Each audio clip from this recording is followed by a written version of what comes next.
Y aquí, como tú decías, no hay nadie que destaque, no hay grandes actuaciones, ni hay frases memorables, ni hay ni siquiera una banda sonora que se te quede grabada, es que no hay nada. No sabemos qué peso tiene un asesor aquí, ¿no? O qué importancia le damos, pero oye, mantener un poquito el rigor son pequeños detalles que, aunque tú quieras hacer un producto de entretenimiento, si lo haces así, con un poquito de rigor, ganas mucho más. Salvuete Calamares, bienvenidos a una nueva entrega del canal, una entrega de cine histórico, una entrega muy especial, lo prometido es deuda. Vamos un poquito tarde, pero es que el calendario y la agenda no me ha permitido ir al cine hasta hace muy poquito. Entonces, estamos grabando casi a las pocas horas de ver este Gladiator 2. Y para hacerlo, pues me he venido con Óscar de Historia, que teníamos eso pendiente. Ya hicimos el Those About to Die, ya hicimos ese análisis de ese producto que estaba en Prime Video para su canal y prometimos que cuando saliera Gladiator 2 pues lo haríamos lo mismo, pero en Calamares. Podréis ver el vídeo en su canal, en Historia, en YouTube, y podréis escuchar el podcast en iVoox, Spotify, en todas las plataformas en Calamares a la Romana. Y dicho esto, Óscar, bienvenido, ¿qué tal? Hola Sergio, buenos días. Para mí es un enorme placer estar aquí en el podcast de Calamares a la Romana para hablar acerca de una de las películas más esperadas del año, como es Gladiator 2. Y yo creo que, vamos, que nos van a salir agujetas en la lengua de tanto hablar, tanto despotricar y tanto desmontar.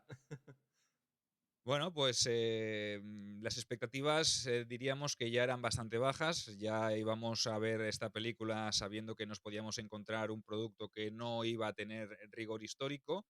Vamos a intentar hacer un análisis global, enfocando todos los aspectos, tanto la parte de rigor, que como historiadores que somos, está claro que no podemos obviar, la tendremos que mencionar, para aquel que le interese profundizar sobre los detalles históricos. Que no todo el mundo le guste, perfecto.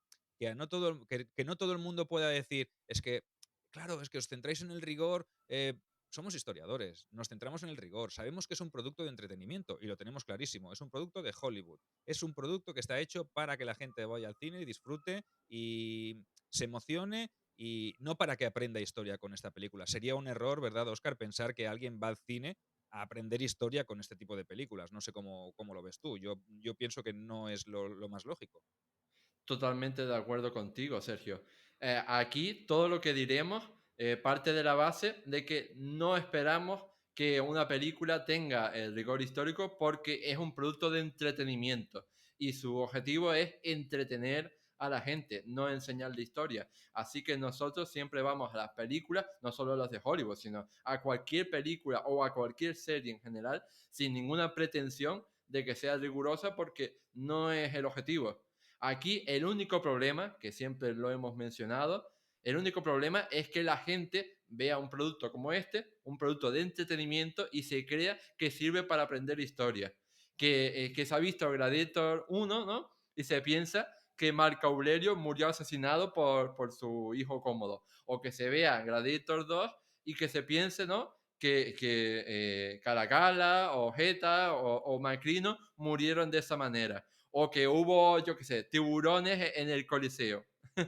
Entonces, yo creo que absolutamente ningún problema con que la película sea una fumada muy grande y la disfrutas y te lo pasas bien, pero ojo, no pensemos que sirve para aprender historia. Es exclusivamente un producto de entretenimiento que sirve para entretener e incluso para inspirar a la gente a que descubra la verdadera Roma y descubra cómo era realmente el gobierno de Caracalla o de Geta o de Macrino a través de libros y de contenidos de Internet que sean de calidad y que nos muestren la verdadera historia.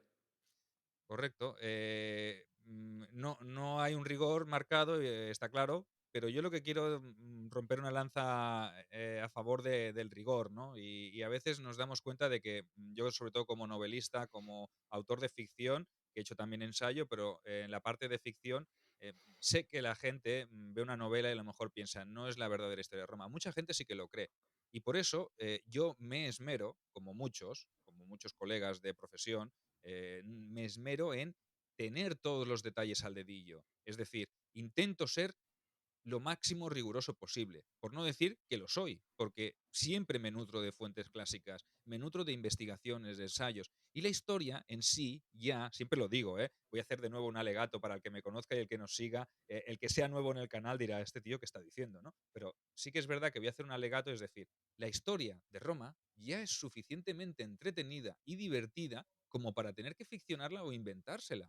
Entonces, no cuesta nada, señor Ridley Scott, le voy a hacer ya el primer llamamiento al orden y le voy a decir, Ridley Scott, equipo de asesores, porque seguro que los tendrá, eh, la historia ya es suficientemente divertida, entretenida, entusiasta, espectacular, como para hacer vibrar a la gente sin tener que inventar una trama con tanta ficción, ¿no? Porque al final hay pequeños detalles, como iremos nombrando, que creemos que son importantes y que la gente tiene derecho a que cuando vaya al cine que le expliquen lo que sucedió en la en realidad, o por lo menos lo que las fuentes nos dicen, que no sé si es más real o menos real, pero es lo que se tiende a pensar que es la verdad, ¿no? Entonces, desde aquí pienso que unos mínimos detalles sí que se tendrían que cuidar. Lo dijimos cuando analizamos Dos About to Die, ¿no? Que no hace falta fliparse en exceso, sino que hay que ser consecuente y tener en cuenta que no hace falta inventar tanto, ¿vale? Porque la historia ya es muy atractiva. Entonces, pequeños detalles os los iremos nombrando, porque también creemos, como defensores del rigor que somos, defensores de la historia, creemos que tenéis derecho a saber cómo fueron las cosas, ¿vale? Entonces, ¿lo criticaremos más o lo criticaremos menos? ¿Os puede gustar más o os puede gustar menos? ¿Nos pueden criticar más o nos pueden criticar menos? Pero es de cajón que cuando sale una película o una serie de este tipo, el rigor se tenga que anteponer, se tenga que explicar, para que la gente sepa que cuando va a consumir ese producto, ¿verdad, Oscar? No es un producto real. Entonces, que no aprenda la gente yendo a esto. Que si quiere visitar o leer mis novelas, sí que aprenda, porque yo utilizo el rigor, es uno de mis pilares. Pero para Ridley y muchos guionistas, productores, directores, buscan otro objetivo, que es el objetivo de entretener y de hacer a la gente que disfrute. Ahora, es digamos, una versión muy difuminada de lo que es la realidad histórica de Roma. No vas a conocer cómo era la Roma del siglo segundo viendo Gladiator 2, ni mucho menos. Algún aspecto sí, pero en la gran mayoría creo que no. Yo he hecho prefería hacer esta reflexión antes de empezar el programa para Mm. que la gente que está escuchándolo o viéndolo sepa a dónde va a conducir el guión de hoy, porque hemos visto muchos análisis, yo ya he visto esta semana muchos análisis que pam, pam, pam, rigor, rigor, rigor, rigor, sí, pero hay que explicarle a la gente en principio qué es lo que vamos a analizar, por qué lo vamos a analizar y en qué nos vamos a basar y cuáles son nuestros principios. Y el que a partir de aquí no lo quiera escuchar, pues que ya no lo escuche, pero sí que es verdad que se perderá un gran análisis. Mm, sí, y yo estoy totalmente de acuerdo con lo que dices, pero incluso en el caso concreto y específico de Ridley Scott, diría que es todavía peor porque este hombre, este director, ha salido en entrevistas súper ofendido Sí. de que los historiadores estén poniendo a parir la película. Y él decía que la película, oye, salvo cuatro bobadas, es súper mega rigurosa. ¿Sabes? Es súper mega rigurosa y no entiendo por qué los historiadores la critican, porque ellos estaban ahí, o sea, es Es que ha dicho específicamente, ellos estaban ahí, entonces, ¿cómo sabían cómo era la antigua Roma si no estuvieron ahí? poco Oye, humilde, pues, hola, es en poco eso se humilde. basa el trabajo del historiador, ¿sabes? Es un Entonces, hombre, es un hombre poco humilde, ¿no, Oscar? También, sí, Ridley, porque al final reconoce, oye, mira, pues yo lo he querido hacer de esta manera, lo he hecho así porque me venía en claro, gana, porque este es mi concepto, porque esta es mi intención y ya está. Pero oye, faltar al respeto al historiador que le está criticando algo que tú ya sabes que no tiene rigor, encima no te hagas el ofendidito, señor claro. Ridley, no te ofendas tanto porque al final con Napoleón también hiciste una cagada monumental, o sea que y la primera de Gladiator, la primera tenía muchos errores históricos y muchos errores garrafales de rigor y te salvó pues que porque fue un producto espectacular, porque tuvo una trama muy bien llevada, porque las escenas son muy bonitas, porque hay personajes que son muy impactantes y muy fuertes y en este segundo, pues señor, que tengo que decirte, Ridley, te han faltado muchas cosillas. Sí, incluso ya que la estamos vinculando con la otra serie, con Those About to Die, eso me parece un producto mucho más honesto, en el sentido de que su director, Roland Emmerich, no te ha querido imponer el hecho de que, oye, que yo he hecho una serie súper rigurosa sobre gladiadores. No, o sea, él sabe perfectamente que ha hecho una fumada con todos los tópicos sobre el mundo de la gladiatura, con un montón de presentismo y ya está, no trata de defender su rigor, mientras que este hombre, Edre que Edre, trata de defender su película como algo súper bueno. Y ya sabemos que no es el caso. Entonces, aquí sabemos, ¿no? Que no somos del club de fans de Ridley Scott. No, ni mucho menos. Y para empezar y entrar en materia más o menos, iremos más o menos avanzando un poco en torno al guión de la película. Ya os avisamos que este programa de hoy tiene muchísimos spoilers. O sea que si no habéis visto Mm. todavía la serie, ay, perdón, la peli, no escucháis ni lo veáis. Esperaros a verla. Me ha contactado ahora un amigo que es también divulgador, con el que voy a grabar mañana, que me ha dicho, Sergio, tengo que ir a ver este sábado la película de Gladiator 2. Digo, no sé si vas a emitir el programa antes. Digo, no sé si verlo. Digo, no, digo, no lo veas. Digo, ves primero a ver la película, guárdate el programa para después y luego lo analizas. Entonces, vamos a destriparla, vamos a analizarla con detalle, vamos a tomarnos nuestro tiempo y lo vamos a disfrutar y vamos a hacer que lo viváis. Si lo habéis visto ya, perfecto. Si no lo habéis visto, por favor, poner el pause aquí, parad la reproducción y esperaros a acabarla de ver y luego seguís desde este punto, ¿vale? Porque de momento no Mm, hemos desvelado demasiado, pero sí que vamos a entrar ya en materia, ¿verdad, Óscar? Y vamos a analizar sí. el inicio de esa película que es Numidia, año 200 después de Cristo. No, vamos A los a los títulos de a crédito, los al títulos de cartel. crédito, ¿no? Que dice 16 años, Roma 16 años después de la muerte de Marco Aurelio, ¿no? Esto hiciste tú un reel Sí. donde lo explicabas, o sea que adelante, te cedo la palabra porque esto lo tienes como una herida y una espinita clavada ahí en tu alma, ¿verdad? Que tienes que sacar. Sí, es que te digo que no llevamos ni 30 segundos de película y ya se están cometiendo unos errores históricos que son también muy gratuitos, quiero decir, o sea, no es solo que se cometan errores, es que son muy gratuitos, ¿sabes? Porque podrían haber situado la acción, yo qué sé, en el año en el que efectivamente gobernaron Caracalla y Geta juntos, que fue el 211, pero no, les dio la gana poner el año 200, que es un año que no concuerda con nada. Porque si hacemos unos rápidos cálculos, vemos que Marco Aurelio en la historia murió en el año 180, por lo cual 16 años después estaríamos en el año 196, Ni lo les cual no encaja, es el año 200. ni encaja. Después resulta que Geta y Caracalla gobernaron juntos brevemente en el año 211, así que no es el año 200. Pero es que después también, una vez que Caracalla mata a Geta, pues él está gobernando 6 años, entre el 211 y el 217. Mientras que en la película te muestran como que Caracalla solo gobierna solo un día. Lo matan al día siguiente de que él matara a su hermano. E incluso Macrino, el personaje de Denzel Washington, gobernó en la realidad, ¿no? Fue emperador, pero durante algo más de un año, entre el 217 y el 218. Y en la película lo mismo, te muestran que fue gobernador, que fue emperador durante un día o unas horas, ¿sabes? Entonces, no tiene ningún sentido. O sea, nos movemos en una horquilla del 196 al 218 y ese 200 no encaja ahí por ninguna parte. Pero hubo errores en Gladiator 1, acuérdate también, que como Sí, también sí, parece que gobierna unas semanas, unos meses, un sí, año a lo sumo, ¿no? Y cuando sabemos que Cómodo también gobernó del 180 al 192, entonces estuvo 12 años en el trono. O sea que al final aceptamos, venga, aceptamos que el rigor en esta parte no sea interesante, pero es tan sencillo como que simplemente hubiesen hecho constar que aquel era el año 211 y ya está. sí. Eso hubiese sido muy Lo sencillo arreglan mucho más. Mm. lo arreglas, empiezas bien, empiezas a lo grande, te coronas y tienes a los historiadores por lo menos tranquilos durante un periodo de nada, de muy poco, porque al final luego empiezan Numidia, año 200, la última ciudad libre del norte de África. ¿Cómo que, perdona? Cayo Mario le daría algo, ¿no? Sí, Augusto le daría algo. A todos los emperadores que vinieron después les daría algo decir, Numidia, ciudad libre fuera de la órbita del Imperio Romano en el año 200 después de Cristo. Chico, joder, a mí me dices, Tesifonte, Susa o cualquier sí, ciudad del imperio parto, del imperio persa, ya que estaba ahí un poco, estábamos casi a punto de cambiar la dinastía ya arsácida por la sasánida, en el 220 y poco, pero me dices que es una ciudad de Persia y me lo creo porque durante la película mm, los emperadores le dicen al general que aún queda mucho por conquistar, al general sí. Acacio. Persia.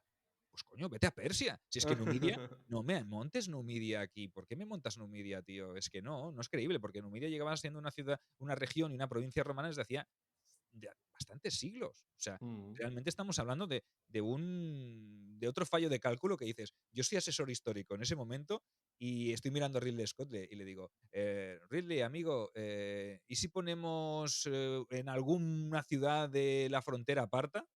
En vez de mm. poner Numidia y Ridley. No, no, no, no. Numidia, Numidia, tiene que ser Numidia.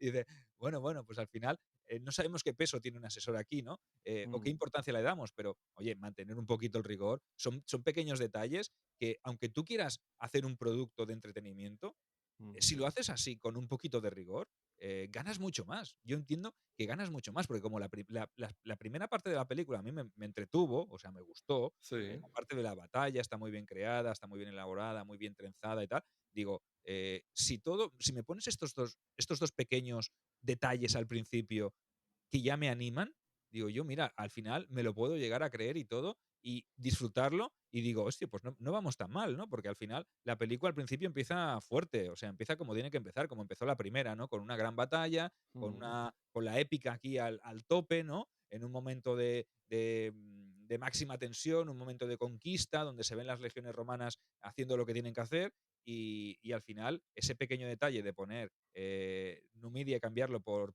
Persia, en algún lugar de Persia, pues oye, hubiese cambiado mucho la historia. No cuesta nada mantener estos pequeños detalles. Y yo te he dicho antes de grabar, digo, yo voy a erigirme un poco en el defensor de Gladiator 2, ¿no? Pero es que hay cosas que dices, macho, tío, asesores, algo podréis decirle a Riley. A lo mejor Riley es un tío que no permite que le digan nada, ¿no? Y cuando se le mete una cosa en la cabeza dice, no, es que yo he dicho que es así y es así, que esto es un producto de entretenimiento. Y el otro, ya, pero un poquito de rigor, que no, que es entretenimiento, que yo soy el director y yo digo lo que se tiene que hacer. No sé, chicos.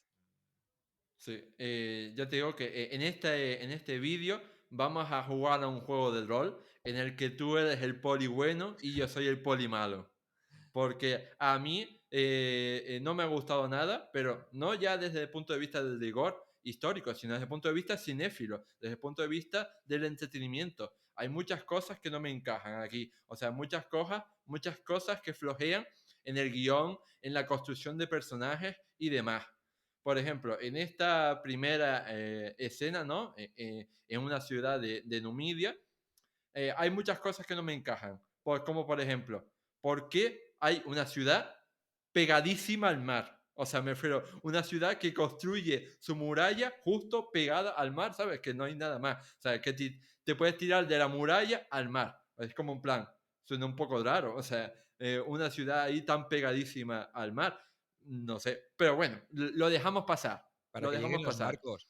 Óscar, Pero, para que los barcos puedan impactar contra la muralla y no haya ningún problema. O sea, esto todo está a mí me trenzado. resulta muy extraño, pero vale, lo dejamos pasar. Pero después tú dices eso, de Numidia, la última ciudad libre y yo en plan, hola, nos hemos cargado toda la historia de la África romana, desde las guerras púnicas, después, ¿no? La guerra de Yugurta, bueno, un montón de cosas nos las hemos cargado, pero vale. Pero yo creo que lo peor es la relación entre el protagonista, entre Jano, ¿no? Después Lucio, y su esposa, que me parece que muere muy pronto y, ¿sabes? Que es un error de guión, un error de construcción de personaje, porque no nos da tiempo a empatizar con esa muerte. Me refiero, en la primera película, la Gradito original, tú primero conoces a Máximo Conoces que es un tipo justo, que es un tipo fuerte, no sé qué, no sé cuánto, que es un tipo familiar, que echa de menos a su familia, tal y cual. Y una vez que has conocido al personaje, pues matan a su familia y a ti te da pena. Te da pena porque te da pena por él y te da pena por ellos porque eran unos inocentes que estaban en su villa, ¿no? Tranquilamente, sin hacer daño a nadie, y los vienen a matar. Mientras que aquí, a los 5 minutos de película, ya la mujer está muerta y no te da pena. No te da pena porque apenas los conoces, apenas conoces al personaje principal, apenas conoces a ella y es como en plan, hola, pues vale, se ha muerto, vale. Y también tengo que decir otra cosa, y es que aquí, o sea, la mujer está participando en la guerra, está participando en la batalla. Y es como en plan, oye, si participas en una batalla, pues corres el riesgo de morir, ¿sabes? O sea, eso es previsible. Me refiero que una vez que ellos se ponen las armaduras, que se ponen a guerrear en la batalla, pues tú sabes que tienes la posibilidad de morir. O sea, me refiero, ya me parecía súper previsible. Mientras que en la primera, pues la familia de Máximo es súper inocente porque no participa en ninguna batalla. Están súper tranquilos en su villa y vienen a matarlos. O sea, son plenamente inocentes. Mientras que en esta película la chica no es inocente en el sentido en el que está participando en una batalla en la que hay víctimas y pues ella es una de ellas. Pero así que yo creo que no te permite empatizar con la pérdida de Lucio, porque ni los conocemos, ni piensas que es una mujer súper inocente que no se merecía morir de esa manera tan cruel, no sé. Yo es que no empatizo con esa pérdida. Sí que es verdad que es más cruel, es más dolorosa la muerte de la primera y evidentemente son personajes que son gente civil, que está en su villa tranquilamente. Entonces, al intentar querer reimitar, ¿no? Porque no deja de ser durante todo el guión, nos vamos a dar cuenta durante toda la trama de la película, que es una reproducción de lo que fue Gladiator 1, ¿no? Entonces, innova. Yo pienso que se tendría que innovar, ¿no? Y es lo que tú dices, también tienes razón, no te da tiempo a empatizar porque tampoco la conoces. Estás en un marco de guerra y en ese marco en el cual se desarrolla esa primera escena, esa primera gran batalla, todos los que están allí defendiendo las murallas son susceptibles de empatizar con ellos porque todos mueren, ¿no? Al final, desde el primer Mm, arquero hasta el hombre que cae, hasta que al que le atraviesa el virote aquel del escorpión que lanzan, que dices, hostia, si te lanzan un escorpión desde un barco, ¿cómo va a ir en línea recta si tiene que pasar una muralla, ¿no? Entonces, esos detalles que, ojo, que a mí la primera escena de la batalla me ha parecido muy, muy bien lograda. O sea, muchos efectos especiales, muy interesante, dejando estos detalles de que no haya ni un espigón ni nada hasta llegar a la muralla. mm, Pero sí que es verdad que está muy bien traída, tiene acción a raudales, tiene dureza, tiene escenas crudas, tiene escenas realmente dolorosas y que hacen vibrar a la gente porque son espectaculares. Se nota que hay ahí millones de dólares invertidos en CGI, en actores, en efectos especiales. Entonces yo tengo que decir que a mí me gustó, pero sí que es verdad que coincido contigo que realmente no tiene la misma fuerza ni el mismo peso esa muerte que la que tuvo, por ejemplo, la de la familia de Máximo.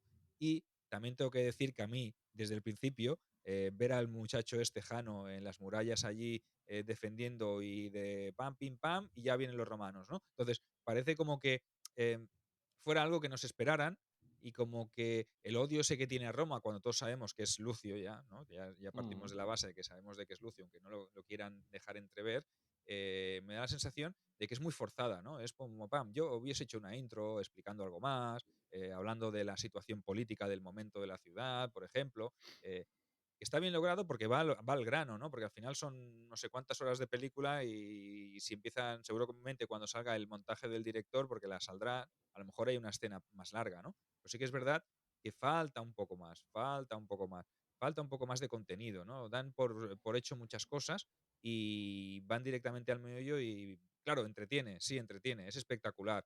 Pero a mí me ha faltado algo también al principio, me ha faltado algo. Y eso que me gusta, ¿eh? Me gusta, porque yo cuando empecé dije, bueno, los 15, 20 primeros minutos de película, dije, hostia, pues mira, al final eh, me voy con un... Si hubiese acabado ahí, me voy con un buen sabor de boca, ¿no? Porque mm. es entretenida. De momento, hasta este punto, hasta la batalla, me estoy entreteniendo. Yo hasta aquí no sé, ¿tú ya te entretenió? ¿Te entretuvo, no te entretuvo, Óscar? ¿Te sentiste ya mal desde el principio o cómo? ¿Cuáles fueron tus sensaciones? A mí me entretuvo, como tú dices, porque evidentemente es una secuencia muy espectacular, aunque ya te digo que esos detalles de construcción de personajes, ¿no? De guión, a mí me chocaron desde el mismo momento en que los vi, porque cuando ves el dolor del protagonista con su esposa, pues tú dices, oye, pues, ¿sabes? No me importa, ¿sabes? No me importa tu dolor. Y eso lo pensé desde el principio. Y yo creo que se podría haber solucionado, pues no sé, eso, como tú dices, mostrando un poco más de la vida en pareja de esta gente. O sea, mostrando, yo que sé, a lo mejor a modo de flashback, muestras cómo se conocieron, cómo se enamoraron, yo que sé, cómo era su vida en pareja, yo que sé. Pero vamos, es que empieza la película y simplemente se preparan para la guerra y se van a batallar y ella muere. O sea, no los conoces de nada, no sabes cómo es su relación, no sabes cómo se conocieron, cómo se enamoraron, nada. Entonces, pues no te permite empatizar con ellos, así que desde luego la secuencia es espectacular porque tiene muchos efectos especiales y demás, pero de resto ya te digo que la trama flojea. Y ahora estaba yo pensando, a propósito de esto de la ciudad construida justo en el mar, y es que me parece, no sé qué pensarás tú, o sea, yo lo digo ahí improvisadamente, pero me parece que es un poco inverosímil que los romanos pudieran ganar esa batalla. Me refiero. Los romanos en barco se acercan a una muralla y con torres de asedio y demás la conquistan. Y es como en plan, oye, pues se supone que la posición fuerte, la posición defensiva de los de la muralla, tienen las de ganar porque, no sé, o sea, son los romanos los que tienen que invadirles. Entonces, a mí me parece un poco extraño que los romanos ganen tan rápido, digamos, cuando, por ejemplo, me recuerda a la situación de otras ciudades, ¿no? Fortificadas en el mar, similares como podría ser la ciudad de Tiro, en el próximo Oriente, ¿no? En la franja siro-palestina. Tiro era una ciudad inexpugnable por el hecho ese de que estaba, digamos, en el mar y de hecho, para conquistarla, Alejandro Magno tuvo que construir, ¿no? Un dique súper enorme para conectar la tierra con el mar y desde ese momento así sí se pudo conquistar Tiro, porque Alejandro Magno construyó ese dique, pero a Alejandro Magno nunca se le ocurrió, oye, yo voy a utilizar la flota para conquistar Tiro. No, Entonces no sé yo hasta qué punto es posible que los romanos pudieran ganar esa batalla y encima tan rápidamente.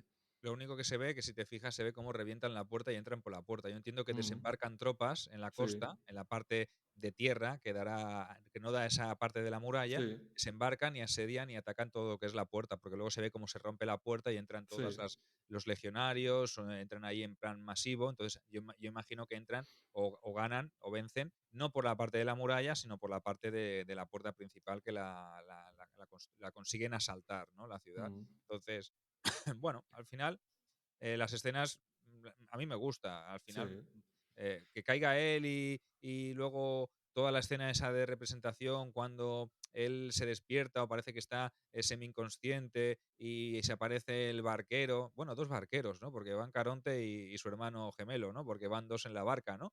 Que van a recoger a la mujer y hacen el simbolismo ese de la otra vida, del paso a la otra vida, ¿no? Que se quiere también reflejar un poco en lo que era aquella imagen de Gladiador cuando salía por el campo de trigo, que se veía la mano allí, ¿no? Como mm, haciendo ese simbolismo de paso al inframundo, del paso de la vida a la muerte. ¿Está bien logrado lo del barquero? Sí, me parece interesante, pero con que hubiesen puesto un barquero también hubiese estado bien. No hacía falta poner 2 hombres tirando la barca, porque a lo mejor la gente ahí se confunde un poco con Caronte, ¿no? Lo confunde un poco a Caronte con quién es el otro que va con él, ¿no? mm, Entonces, queda un poco ahí el paso del Estigia, ¿no?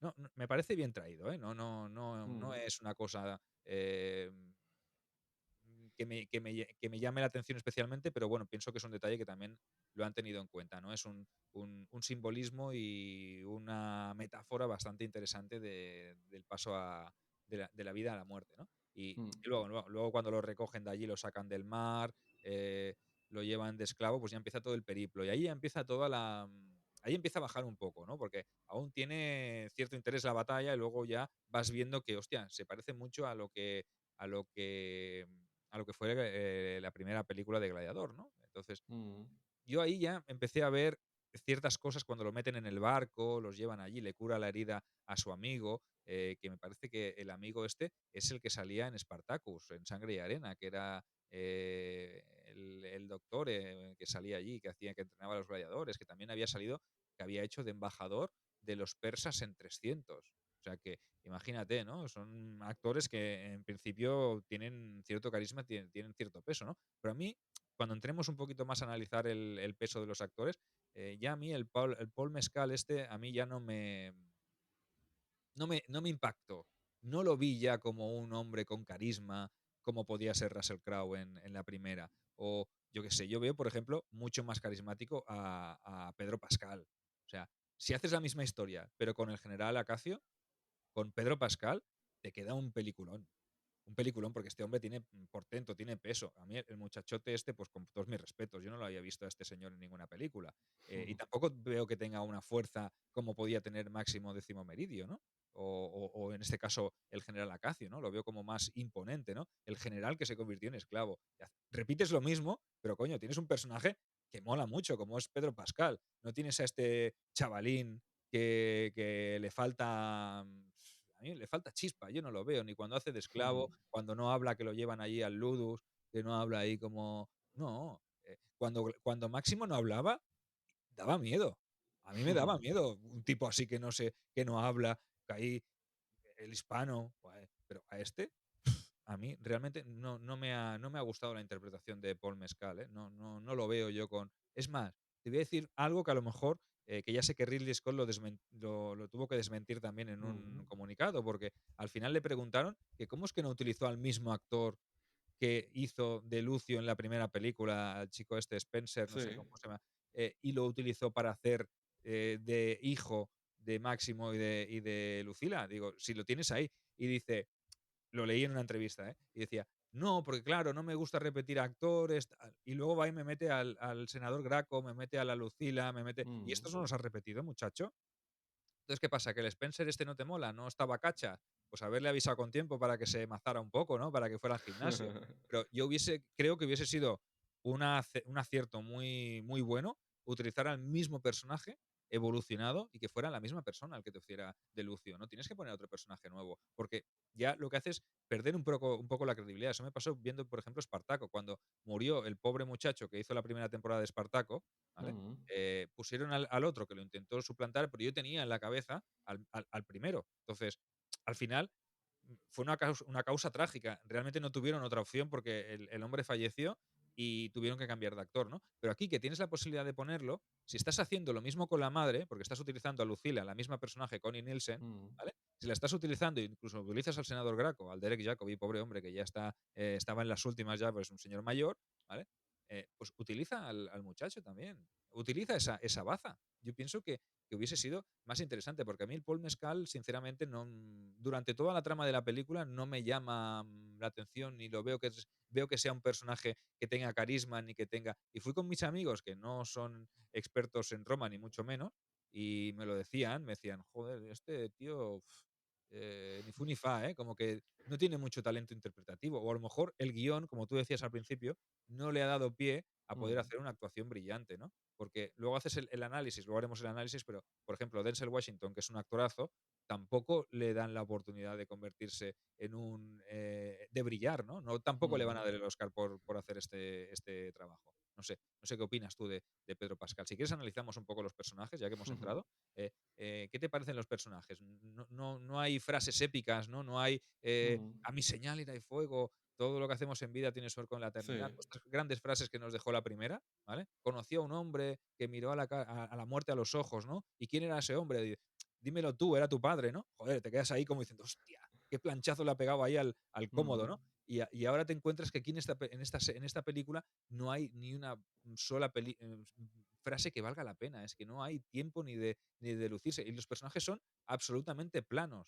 hasta el punto de que Cómodo podía ser un psicópata, ¿vale? Que Joaquin Phoenix lo hizo perfecto, pero es que Caracalla y Guetta, sobre todo Caracalla, me parece un diverso funcional en época romana, con todos mis respetos, ¿eh? Pero me parece que sea un deficiente que está haciendo de emperador, porque lo ponen de una manera que parece que todos los emperadores de Roma sean unos depravados, unos Mm. psicópatas y unos locos. Yo creo que intentan imitar cuando nombra más adelante cónsul a su mono, me parece ya la payasada más grande intentando imitar a A Calígula. Calígula. Entonces, dices, y lo de Calígula, que yo con todos mis respetos, eso de nombrar senador a su caballo, las fuentes lo han interpretado así, pero yo Mm. entiendo que la frase que diría Calígula en su momento le diría, si hasta mi caballo puede ser senador.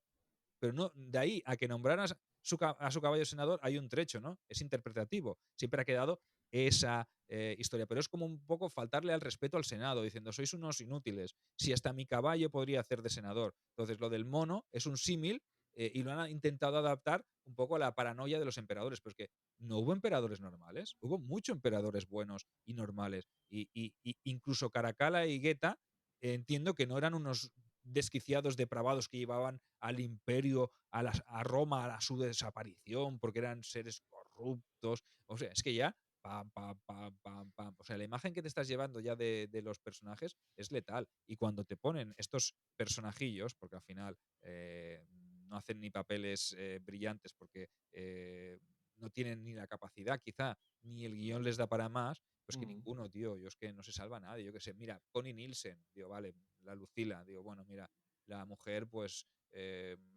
dentro de lo que cabe, dentro del elenco, yo me quedo con ella y con Pedro Pascal. Es que de los demás, sinceramente, ninguno me llama la atención, pues que no hay ningún personaje que te marque.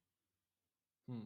Así es, estoy totalmente de acuerdo. Y no solo lo digo como historiador o como espectador de cine, sino que también lo digo como actor, porque yo soy actor aficionado de teatro desde hace 20 años y la verdad es que es flipante cuando uno no tiene un buen guión, tampoco puede desarrollar sus cualidades como actor.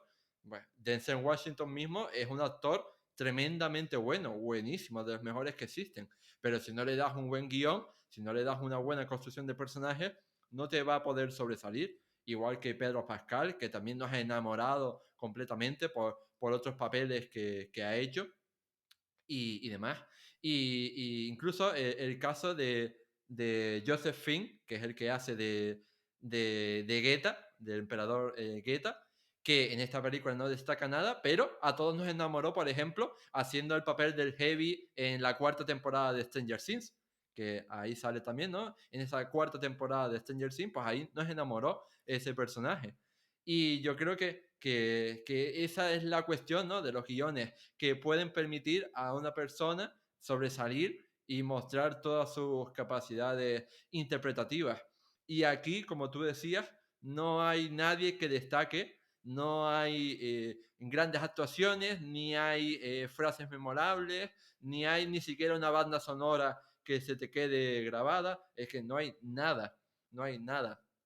Tenemos, y de hecho, a lo mejor incluso conscientes de que no hay nada, están todo el rato de forma machacona recordándote la primera película. Fuerza de honor, el máximo, vemos la armadura, o sea, muestran incluso a Russell Crowe, ¿no? Muestran a Máximo en varios momentos de la película, o sea, están constantemente recordándote lo buena que era la primera, lo buena que era la primera, mientras que ellos no aportan nada. Entonces es una cosa bastante delirante en ese sentido. Entonces yo creo que es una película muy floja que le hicieron exclusivamente con la idea de ganar dinero a través de la nostalgia de la primera. Y ya está, o sea, porque no tiene nada. O sea, el único motivo por el que podrías ir al cine a ver Gladiator 2 es por sus escenas de acción y por sus efectos especiales. Pero incluso eso, hoy en día, sorprende mucho menos que hace 25 años porque hoy en día estamos acostumbrados a los grandes efectos especiales, por ejemplo, de las películas de Marvel o de las películas de Star Wars, o en general cualquier película blockbuster de gran presupuesto, pues tiene unos efectos especiales bastante buenos. Así que estás acostumbrado a ello. Hombre, yo los efectos especiales, la verdad que el CGI es bastante justo, sobre todo en esa primera escena, que ya dime tú a mí, que cuando Máximo Décimo Meridio va a las provincias y combate y hace sus pruebas para entrar a gladiador y tal, lo ponen a luchar contra otros gladiadores profesionales y tal. Pero, tío, una manada de babuinos rabiosos, macho, Sí, que parecen monos sacados de un laboratorio de investigación, sí. monos rapados, una mezcla ahí de... Tío, hace falta que tú pongas a prueba a los gladiadores. Yo ahí me parece que Ridley pegó uno de sus primeros patinazos radicales. De eso sí que ahí ya se había fumado algo, porque realmente, tío, pon a luchar contra hombres, tío. Yo no recuerdo a gladiadores luchando contra animales ni bestias, porque para eso estaban los venatores, que eran los cazadores, los Ujú. buenatores, ¿vale? Que se hacían las venatios, que eran las cazas que se hacían antes. Pero estos no eran ni gladiadores, o sea, eran cazadores. Entonces, poner a luchar contra una manada de monos rabiosos y morderse ahí sin armas, que parecía una lucha, que digo, ¿cómo le muerde el brazo al mono? Si va a pillar de todo. Es que hubiera cogido de todo, cualquier tipo de enfermedad rara, ¿no? Pero, ¿y el mono? Si el mono salta, el mono no va a atacar a la gente. El mono lo primero que hace es buscar una manera de huir. Y con esa altura que tenía el anfiteatro aquel de provincia, el mono se escapa rápidamente. O sea, es que no tiene ningún sentido. Ahí me pareció ya algo que dije, no puede ser. Ahí empezó como un poco todo lo que he ido viendo hasta ahora, pues bueno, lo acepto, puedo entretenerme, sé lo que veo, me gusta, pero tío, ¿para qué metes a los monos esos ahí? ¿Qué esperas conseguir? Es que no lo entiendo. Para que luego hacer una escena en la que igual se sienta en el comedor y los demás se burlen, los demás gladiadores se burlen haciendo se burlan de él. Para conseguir todo ese efecto has tenido que hacer esa mierda de escena, porque realmente Ujú. a mí me ha sobrado. Ahí ya Sí. empecé a mirar a mis colegas y les dije, "Uf", me miraban ellos, que ya sabían a lo que iba, y me dijeron, hostia, Sergio, dice, esto, vamos, esto es que ya la gente se quedaron flipando. Cuando salieron, lo primero que me dijeron fueron, ¿y los monos? Ya no dijeron los tiburones. Dijeron, ¿y los monos, tío? ¿Qué pintan esos monos ahí? Sí. ¿Qué pinta? Es que no lo entiendo, Oscar. Yo ahí dije, macho, tío, Yo creo ya que empezamos. el único motivo por el que los ponen ahí de forma totalmente inverosímil es mostrar, como tú decías, el contraste entre una Roma superpoderosa, omnipotente, que puede hacer de todo, que puede ponerte unos monos o que puede ponerte unos tiburones en una naumaquia, ¿no? Una Roma omnipotente frente a una Roma depravada, una Roma decadente, en la que se destruye a sí misma, en la que los emperadores son siempre egoístas, son siempre unos asesinos sanguinarios, son siempre unos déspotas que no hacen absolutamente nada bien. Y yo creo que son dos visiones totalmente contradictorias. Me refiero, cómo una potencia puede mantenerse como algo súper potente, súper omnipresente, omnipotente, al mismo tiempo que no tiene constantemente unos buenos gobernantes que le permitan mantenerse en esa posición de poder. Es decir, si Geta y Caracalla eran tan nefastos gobernantes, ¿cómo es posible que Roma se mantenga como la superpotencia que era? Pero, y tampoco es que nos estén mostrando a los otros magistrados, no nos muestran a nadie más. Nos muestran un Senado que no pinta nada, pero después tú te preguntas, ¿cómo se gobierna Roma? O sea, según la visión de Ridley Scott, ¿cómo se gobierna el Imperio Romano? Porque aquí solo nos muestran a unos emperadores que tienen la edad mental de un niño de 5 años y que no gobiernan, simplemente están constantemente de fiesta, de juerga, peleándose entre ellos, y es como en plan, hola, vale, pero ¿y quién gobierna un imperio romano tricontinental? O sea, hola, ¿y cómo se mantiene ese imperio omnipresente, omnipotente, que nos quieres hacer vender? Yo creo que todo adolece de muchos fallos. Por ejemplo, en la primera, o sea, tienes ahí a Joaquín Phoenix que hace un papelón de cómodo, que tú sabes que no es el cómodo de la historia, no es el cómodo real, pero que es un papelón porque el tío, sin grandes aspavientos, sin mostrarse súper mega depravado, construye un personaje súper redondo, súper creíble, que no es que sea un sanguinario, un déspota porque le da la gana, sino porque tiene toda una construcción psicológica del personaje, porque se siente menospreciado por su padre, ¿no? Al principio lo muestran como una persona que se siente menospreciado por su padre, después que intenta agradar al público, ¿no? Que intenta ganarse el favor del pueblo con los juegos, que desprecia al Senado, etcétera. Vamos, que tiene una construcción psicológica de personaje.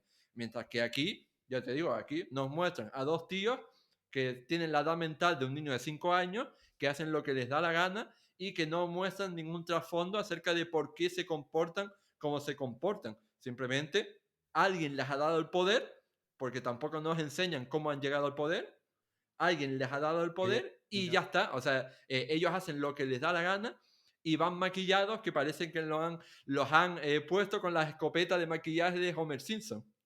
oye, ¿y no echas en falta la figura de una gran mujer ahí dentro Por entre los supuesto. hermanos? Oye, ¿dónde está Julia Eso es Roberts? otro tema. Eso es ¿Dónde otro está tema. Julia Aquí Roberts? las mujeres en la película son mujeres floreros que están, pues eso, para de acompañante sexual a los emperadores o lo que sea, pero el único personaje femenino de la película es Lucila. Pero no está el gran personaje femenino de esta época como es Julia Domna, la madre de Geta y Caracalla y la esposa pues del anterior emperador que era Septimio Severo.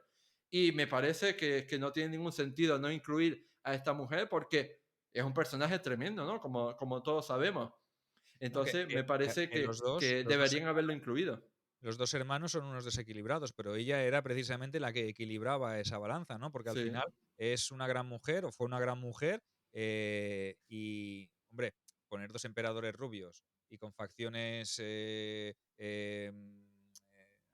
arias, ¿vale? Facciones muy blancas, Mm. cuando su padre era de Leptis Magna, Septimio Severo era del norte de África, y Julia Domna era de Mesa, de la zona de la De Siria. frontera de Siria. Vamos, yo creo que era de todos menos rubios. Tendrían que haberte salido. Pero bueno, son detalles que dices, oye, tendrás un poco en cuenta, porque Macrino, bien que lo ponen negro, ¿vale? Y se ve en la Guardia Pretoriana, en las legiones, muchos legionarios que ya son, de, color, son de color. Y eso es un dato muy interesante porque en ese momento, en ese año 200/211, diríamos que el Imperio Romano era tan grande que ya había una multiculturalidad, ¿vale? O sea, que podías encontrarte, no es el Imperio Romano de tiempos de Augusto, donde no había tantas etnias cohabitando dentro del orbe romano, pero en este momento sí, está muy bien traído. O sea, poner personajes de color me parece perfectísimo. Vamos, que encaja muy bien. Es que debería ser. Pero los emperadores, para mí, son fundamentales, que tendrían que ser por lo menos un poco mulatos, ¿no? Porque esa mezcla entre el norte de África y la zona de Oriente Próximo, ¿vale? Pues tendría que traer eso a colación. Ahora, voy a decir, después de decir que he hecho en falta a Julia Domna, que hubiese sido un papelón y hubiese puesto una mujer ahí que hubiese hecho un papelón increíble, porque tuvo mucho poder y mucha influencia, hubiese sido un puntazo brutal. Em, Tengo que decir que la escena de la llegada al puerto de Ostia, me encanta la ciudad de Ostia. La recreación que han hecho, las maquetas que han hecho, la maqueta de Roma, cuando también el triunfo del general Acacio, cuando llega a Roma en su cuadriga, creo que es una cuadriga, no sé si son 4 caballos lo que tira o es una viga, no me acuerdo ahora, pero sí que es verdad que esas maquetas están muy bien logradas. Me gustan, me gustan. Ha tenido rigor, lo ha hecho bien. Igual que he criticado lo otro, los malditos monos, ¿vale? Los malditos babuinos esos del desierto, voy a decir que también está muy bien logrado el tema de la ambientación y de la maquetación y de todo lo que es el escenario, ¿no? Lo que representa Roma, lo que representa Ostia, está muy chulo. Ahí tengo que decir que por lo menos esos dineritos se han notado, esos denarios. Bueno, yo tengo que decir que aquí, a propósito de lo que dices, volvemos a caer en los mismos tópicos de todas las películas de la antigua Roma, y es que nos presentan una Roma 0% policromada. Sí, sí, sí, sí. O sea, todos los edificios, todos los arcos, todas las cosas son de mármol, tal y como los vemos hoy en día. No hay rastro de color, no hay rastro de nada. O sea, todo es 0% policromado. Mientras que, por ejemplo, yo invito a la gente a que ponga en Google la estatua de Augusto de Prima Porta para saber cómo era realmente y cómo podíamos esperar que fueran otras estatuas, los arcos, ¿no? Los arcos triunfales y toda esa clase de cosas que desde luego no eran como las vemos hoy en día. Eso sete, el arco de Tito, eso sete, que es un arco de una arcada, me parece, ¿no? El de sí, el de Tito, el que simboliza, que tiene una inscripción muy pequeñita, pero sí que es verdad que le falta color, le falta detalle. Yo quiero entender, Oscar, voy a romper una lanza en favor de mi amigo Riley y decir, eh, es que claro, en el año 200/211 ya, se había desgastado un poco el color de las figuras y de los monumentos. No seas tan exigente, hombre, que también es que, lo quieres todo al mínimo detalle, es un poco ahí, pobre hombre, si es que, yo imagino que le dijo ahora al asesor: Riley, amigo, que todo esto es policromado, ¿eh?". Dijo: "Bueno, es igual, ya se ha desgastado por el paso del tiempo". Y estos 2 emperadores corruptos, en vez de dedicarse a mantenerlo y a restaurarlo, están haciendo sus orgías Sí. y sus, bacanales y sus historias y sus espectáculos grotescos. Es que yo creo que cuando Hollywood hace una película o una serie sobre la antigua Roma, tiene que comprar el pack, ¿no? El pack completo del imaginario colectivo de la antigua Roma. Lo que se piensa la gente que era la antigua Roma. Entonces te compran el pack y entonces te lo ponen todo de bloque. La Roma 0% policromada, los emperadores depravados y malísimos, el Senado que no pinta nada y que es súper pequeño, por cierto, me refiero, hay pocos senadores, los esclavos remando en las naves de guerra, ¿no? Que eso no lo mencionamos en el ataque de Numidia, que no lo mencionan, pero parece dar a entender que la gente que está remando en las naves de guerra que llegan a Numidia eran esclavos, cuando sabemos que no, que no, por favor. La gente que remaba en las naves de guerra no eran esclavos, eran marineros libres y asalariados. Igual que cuando hacemos una película del antiguo Egipto, no, los esclavos no construyeron las pirámides de Giza. Las pirámides de Giza las construyeron asalariados libres que estaban por ahí trabajando. No Ah, pero fueron no fueron esclavos extraterrestres? trabajando a latigazos. ¿No fueron extraterrestres los que lo construyeron? Pues no, Ah, aunque sorprenda decirlo, no fueron extraterrestres. porque Ridley Scott no ha hecho las películas todavía de la construcción de las Bueno, pirámides. Y él ponen los monos. Ridley Scott hizo Exodus, que película, ¿no? Con Christian Bale, basada en la historia de Moisés. Y ahí creo que sí, en una de las escenas recuerdo que se muestra a esclavos construyendo no las pirámides, pero sí monumentos para el faraón.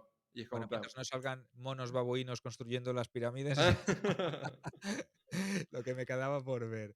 Entonces, yo creo eso, en definitiva, que quieren, cuando hacen una película sobre romanos, tienen que hacer el pack completo y transmitir todos los bulos y todas las fake news posibles, habidas y por haber. Y por supuesto, en este pack entra todo lo que sabemos que no eran así los combates de gladiadores, ¿no? Que también muestran en esta película. Vuelven a repetir el manido tópico de los combates de gladiadores como una lucha anárquica, sin ningún tipo de reglas, en la que todo el mundo luchaba a muerte y había todo el rato sangre y amputaciones y todo tipo de cosas horribles. Mientras que en la realidad, gracias a toda la documentación que tenemos y a los libros que han salido, sabemos que los combates gladiadores tenían sus reglas, tenían incluso árbitros, tenían árbitros que estaban en la arena vigilando porque el combate fuera justo y fuera con las normas que sabían que tenían que seguir. Y aquí no se respeta nada de eso. O sea, ni se respetan las equipaciones, los armamentos, los tipos de gladiadores, nada. Por eso lo que Al hilo de importa esto, es comprar el pack.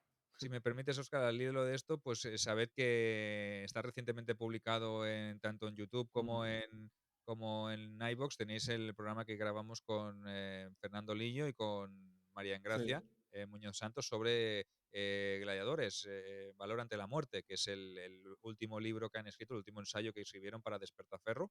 Entonces, simplemente tendréis que ir a Filmoteca y buscar en programas recientes ese análisis que hicimos sobre el mundo de la gladiatura y sobre la realidad de la gladiatura y no la ficción que vemos aquí, pero que no hubiese costado tampoco mucho mantener un poco el rigor, ¿no? Rara vez, por no decir nunca, veríais a un gladiador combatiendo con un animal, ¿vale? Mm. Lo hemos hablado antes, los que cazaban eran los buenatores, ¿vale? Entonces, entramos en la dinámica de que los tigres de Gladiator 1 no estaban ni encajaban en nada, pero bueno, la escena está chula. Y aquí pues nos encontramos con también más escenas de combates contra animales.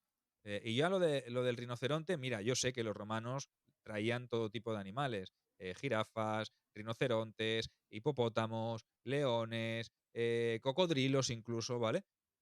Lo puedo entender, pero ahora ver a un tipo montado en un rinoceronte como si fuera un caballo, vamos, macho, pon el rinoceronte solo, te lo acepto, te lo compro. Puedo pensar, vale, vale, no está mal, pero un tío montando un rinoceronte como si fuera un caballo de guerra, no, tío. O sea, esa escena me parece un poco cutre salchichera. Un CGI bastante malo también, ¿eh? ¿eh? No sé Sí, cómo qué opinas tú, pero el CGI del rinoceronte me bueno, recuerda a un CGI peor, de hace 20 años o de hace 30, porque los monos ya eran cutres salchicheros, eso de iba a gráficos decir. de la PlayStation 1, pues estos serían de la PlayStation 2. Porque al final, tío, con el año 2024 no me digas que no tienes una CGI más interesante o más bien adaptada y más correcta como para meterla aquí. No sé, que ya me parece cutrilla la escena, porque no me gustó mucho, la verdad, ese combate contra Tigris de las Galias. Molaba mil veces más con los tigres aquellos. Era más chulo. Que no era real, pero molaba más esa lucha contra los tigres y contra el Tigris de las Galias. Pero contra este del rinoceronte, mm, no sé, a mí no me gustó, ¿eh? Yo, Sí, totalmente de acuerdo. Incluso te diré que es increíble cómo la lucha con el tigre del Gladiator 1 se ve más real que la lucha de Paul Mescal, de Lucio, contra los babuinos. Me refiero que han pasado 25 años, tenemos unos efectos especiales hoy en día que son absolutamente alucinantes y aún así parece más creíble lo de Gladiator con el tigre del año 2000 que lo de los babuinos en 2024. O sea, es una cosa bastante flipante. bueno, y quien dice rinoceronte, dice ya luego lo del tema de la naumaquia, por ejemplo, ¿no? Sí, Porque al final, la batalla de Salamina, digo, está chulo, está sí. chulo. Batalla de Pero ojo, Salamina. batalla salamina, troyanos contra Sí, tío. persas. Y es como en plan, Yo entiendo que esto, quiero entender que esto sea un error de traducción. yo, eh, yo, Espero, porque yo me quedé flipando. O sea, sí, es que precisamente fui al cine a ver la película con unos amigos que son filólogos clásicos y aún así, aunque sean filólogos clásicos, no historiadores, cuando dijeron batalla de Salamina, troyanos contra persas, mi amigo hace... yo quiero Y yo, en entender plan, madre quiero mía, entender que es un error de doblaje, ¿eh? A ver, no, espero, no porque creo. ya la veremos en original cuando salga y la veremos en casa tranquilamente porque Y es yo no como, en pago más plan, dinero. por qué este ataque tan gratuito contra la historia antigua? Me refiero, eh, tanto costaba saber que la batalla de Salamina fue de griegos contra persas, más aún sabiendo que troyanos y persas nunca coincidieron en el tiempo. O sea, los persas como civilización se desarrollaron siglos después de que los troyanos hubieran caído. Entonces, nunca se habrían enfrentado entre ellos porque no coincidieron en el tiempo. O sea Estás que, hablando de 600 o 700, 800 años de diferencia.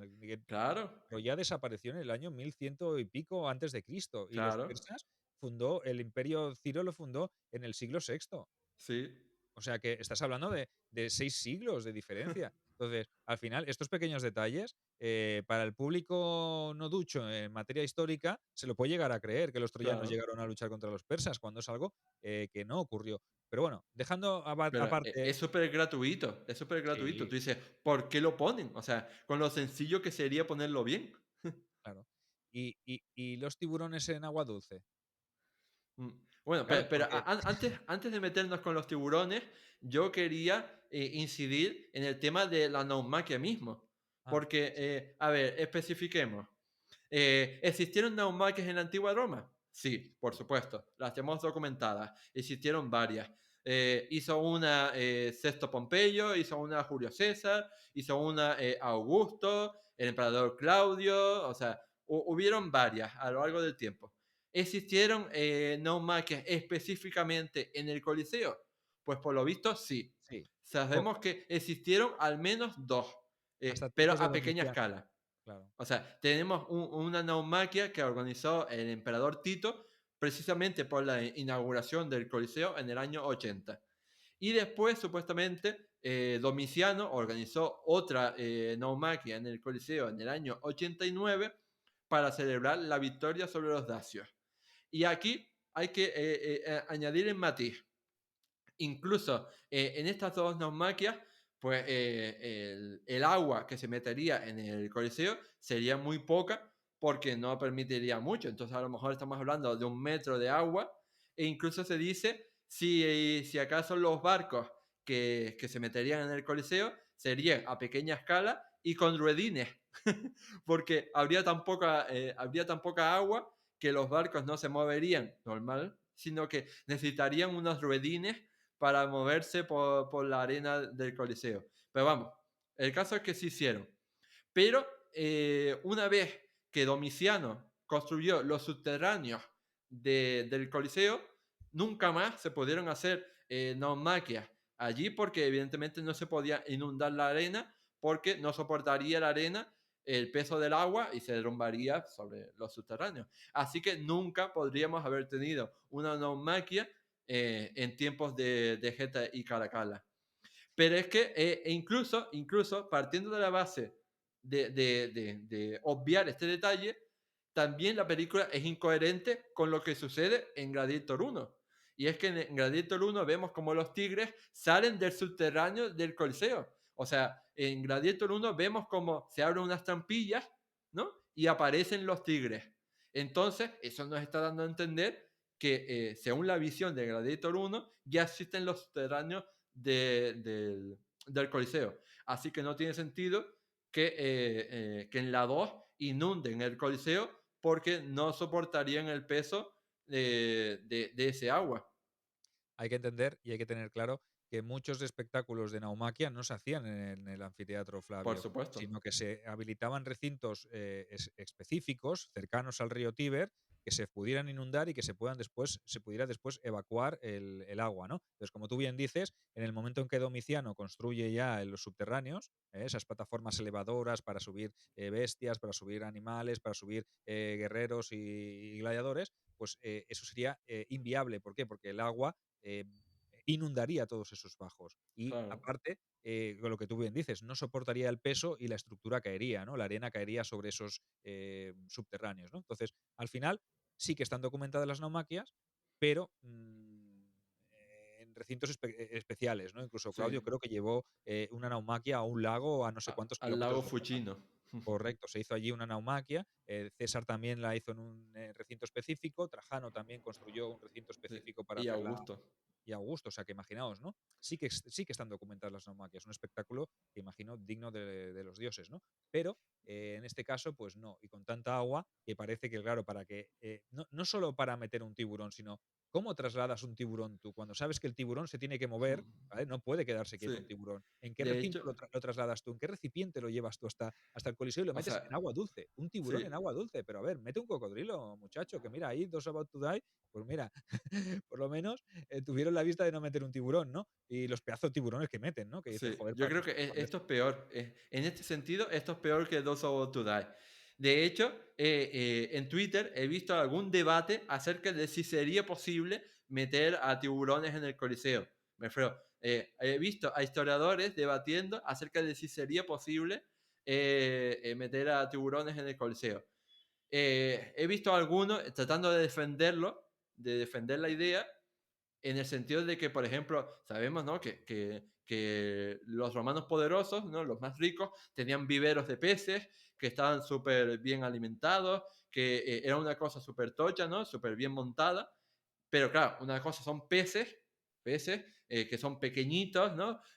Fácilmente alimentables, etcétera, etcétera, etcétera. Mientras que un tiburón es un animal grande, es un animal que necesita una comida ingente, ¿no? Que se mueve, ¿no? Que intenta escapar. Entonces, a mí la logística de poner a un tiburón en el Coliseo me parece imposible. Porque estamos hablando de que hay unos romanos que van al mar abierto y de algún modo atrapan tiburones. De algún modo.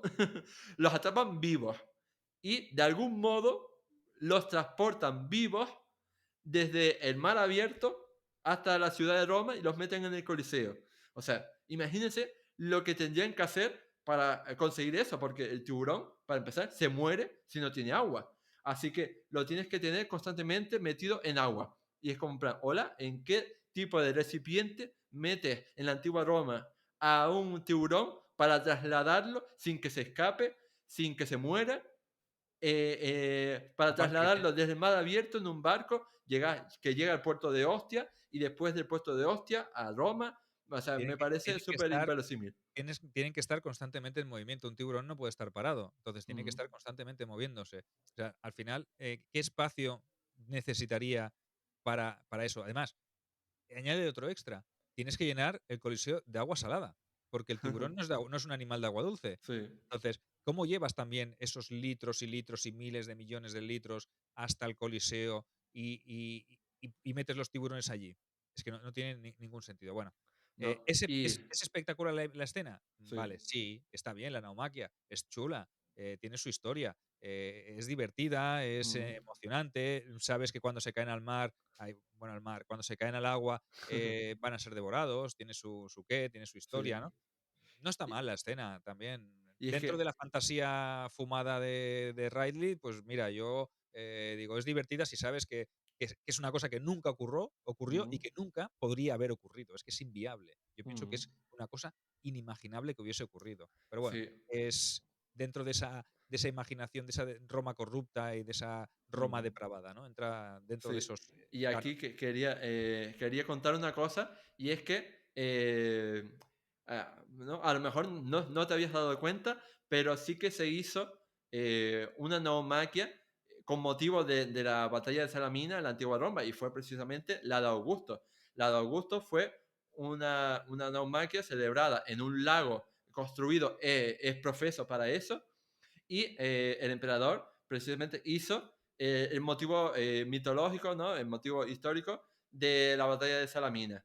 Esta naumaquia sabemos que la hizo en el año 2 antes de Cristo para celebrar la inauguración del templo del dios Marte Vengador. Y gracias a las fuentes sabemos que en ella participaron unas 30 naves, no dos como lo que estamos viendo aquí. En ella participaron 30 naves y estamos hablando de birremes y de trirremes, y por lo que sabemos participaron 3.000 soldados, sin contar a los remeros, es decir, que serían muchos más.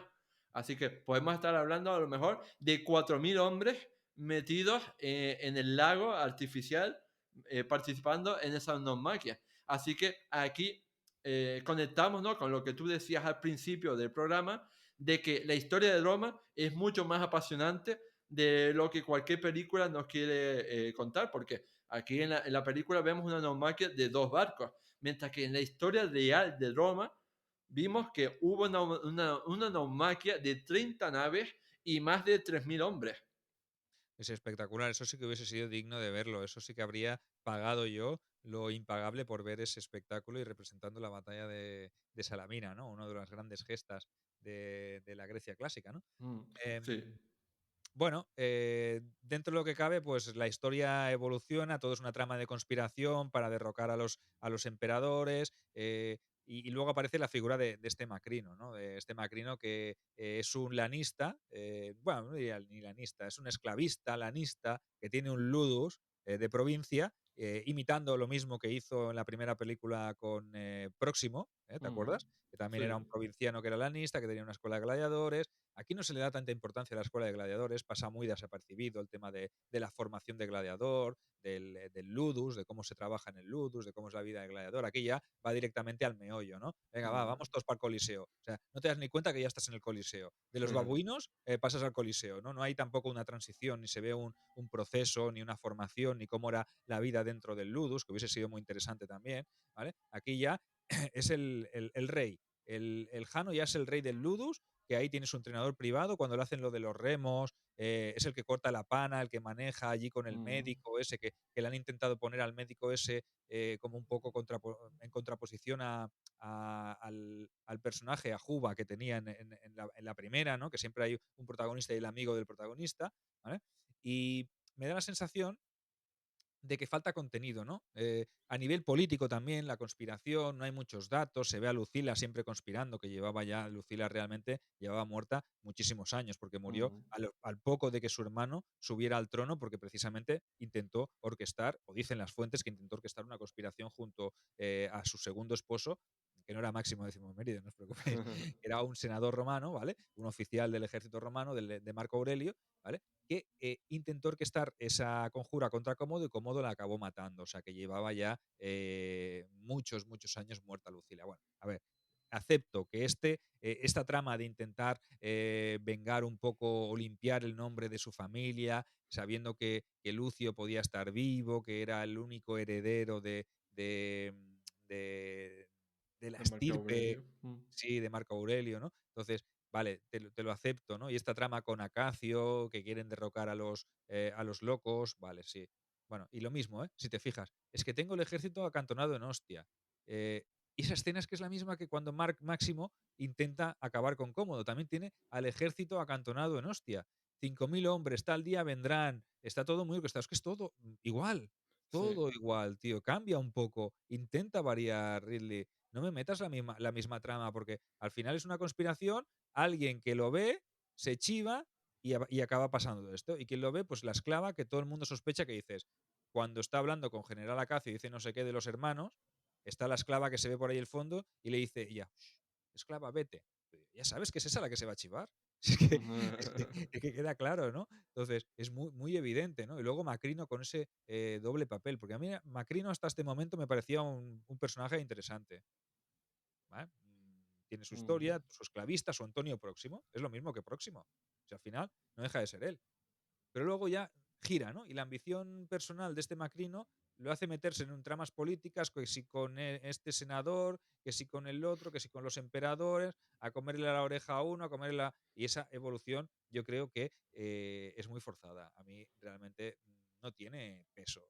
Estás desprestigiando y desaprovechando un personaje como Denzel Washington y lo estás convirtiendo en un trilero de 3 al cuarto, como hicieron lo mismo que el Tenax, este del Dos of to Die. Es que Mm. me parece que es lo mismo, ¿no? Realmente meterse en política cuando un lanista, un tío que es lanista, ¿qué opciones podría haber tenido de llegarse a convertir en senador? O llegarse a convertir en segundo cónsul después de un mono. Compartir consulado con un mono, ¿no? Es que no lo veo yo, es que no tiene enganche, le Mm. falta mucho ritmo a la película. Se podía haber hecho de otra manera. No enganchan ni los personajes ni la trama. A mí es que realmente el personaje de Macrino me parece totalmente inadecuado para la situación. No Sí. creo que sea ese el proceso que tiene que seguir un personaje. Y aquí incluso te diré que mezclan varias cosas, te hacen un potaje aquí para crear al personaje de Macrino que no tiene mucho sentido. Sabemos que existió un hombre llamado Macrino que procedía del norte de África y que llegó a emperador romano. Sí, el Macrino, emperador, existió, ¿no? Como dijimos, gobernó algo más de un año entre el 217 y el 218, pero no era un comerciante de esclavos o un lanista. Macrino, antes de llegar al puesto imperial, era prefecto del pretorio, por ejemplo. Fue prefecto del pretorio, es decir, jefe de la guardia pretoriana. No, no era un comerciante de esclavos. Y antes de ser prefecto del pretorio, también tuvo varios cargos. Ya trabajaba para los emperadores desde los tiempos de Lucio Vero, o sea, desde el Principado Conjunto de Lucio Vero y Marco Aurelio, este hombre está trabajando para los emperadores.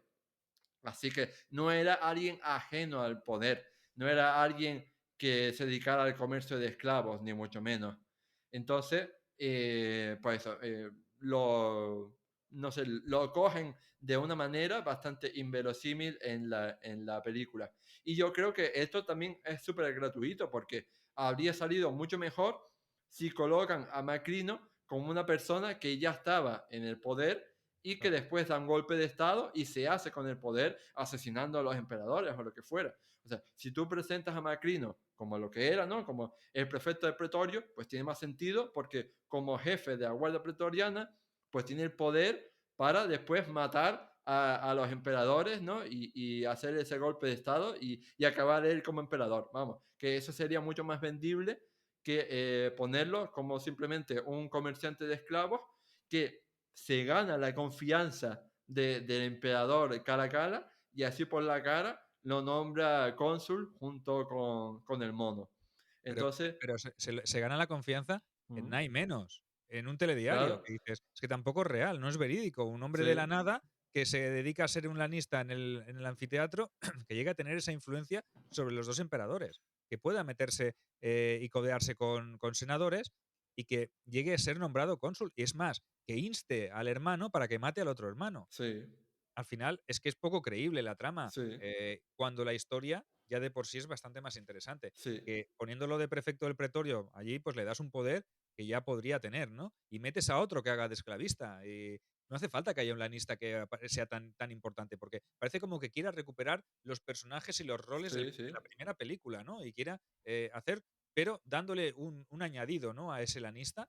Próximo, mm, lo único que quería era triunfar en el Coliseo, ¿vale? Que su escuela, su ludus se convirtiera en el más importante, ¿vale? Este hombre ya no solo quiere eso, ya está ambicionando cosas supremas, cuando para acceder a esos cargos políticos se requería un estatus social, se requería un cursus honorum, se requería tener mucho dinero, que a lo mejor este hombre sí que lo tenía de los negocios turbios que llevaba, sí, pero no tenía el nombre, ni tenía la fama, ni tenía la posibilidad, ni la ascendencia para convertirse en un personaje público, ¿no? Que pudiera optar a una magistratura de este tipo, ¿no? Y pasando por encima y por delante de todos los senadores. Y nadie dice nada, ¿eh? Nadie dice ni sí, mu. O sea que al final es poco creíble, ¿no? Cómo llega allí y se presenta y habla con Lucila y la engaña y la otra dándose cuenta de que le está tomando el pelo.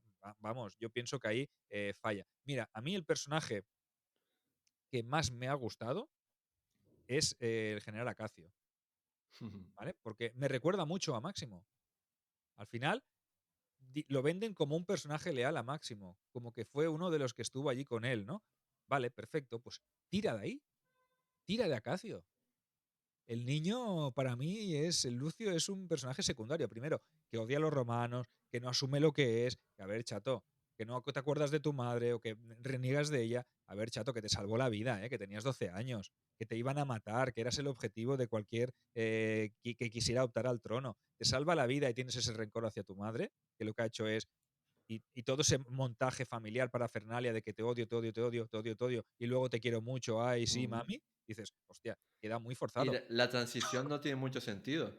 O No, sea, como tú dices, es que la construcción de los personajes, más allá del rigor histórico, la construcción de los personajes es que floquea, hace aguas. O sea, tú ves a ese protagonista, que debería ser el personaje más importante, y es que no entiendes cómo evoluciona. O sea, primero construimos el personaje en base a la ira que siente por la muerte de su esposa. Y entonces él está empeñado en la ira contra Casio porque es el que ordenó la muerte de mi esposa, etcétera, etcétera. Pero es que después, una vez que muere Acacio, el personaje se queda vacío porque ya no tiene esa ira que le motivaba a luchar. Entonces es como en plan, hola, ahora resulta que voy a luchar para, yo qué sé, para librarme de los emperadores o para librarme de Macrino o yo qué sé, porque no se da ningún tipo de justificación. O sea, el personaje pierde completamente su ser, pierde completamente su motivación desde el momento en que muere Macrino. Y encima, pues eso, no lo mata por mezcal.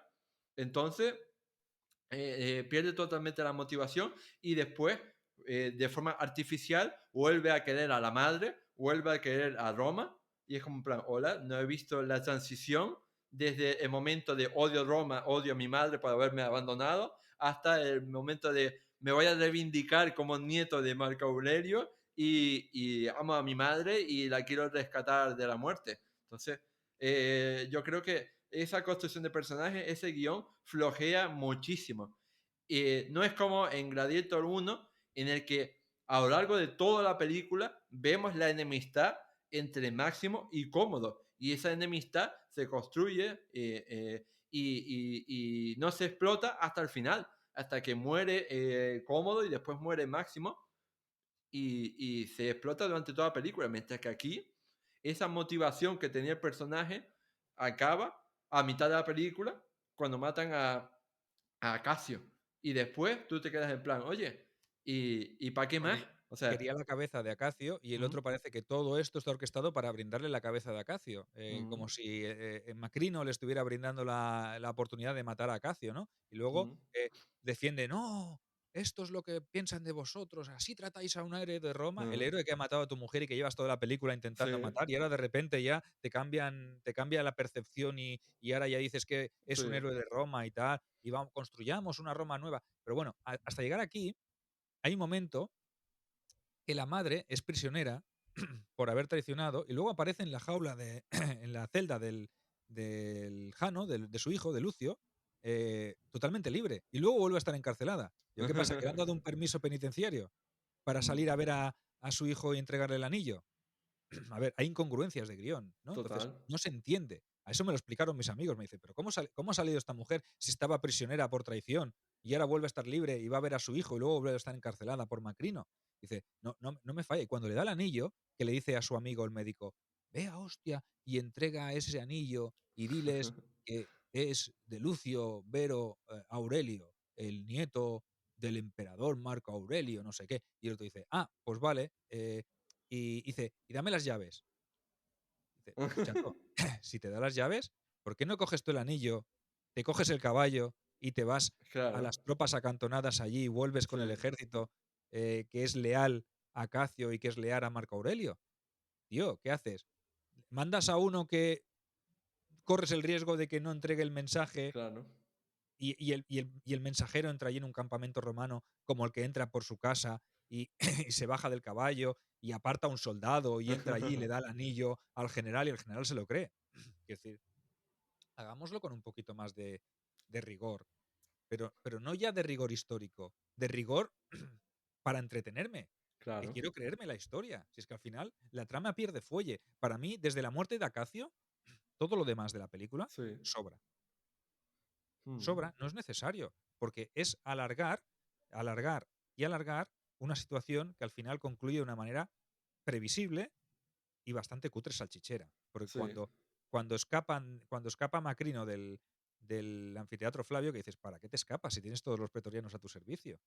Se Mm. escapa y se va hacia el ejército enemigo, que es el ejército que viene contra él, y va para allá. Y además, este Jano, Lucio, sale detrás de él y pasa por todas las filas de los pretorianos y nadie le para. No sé qué pensáis.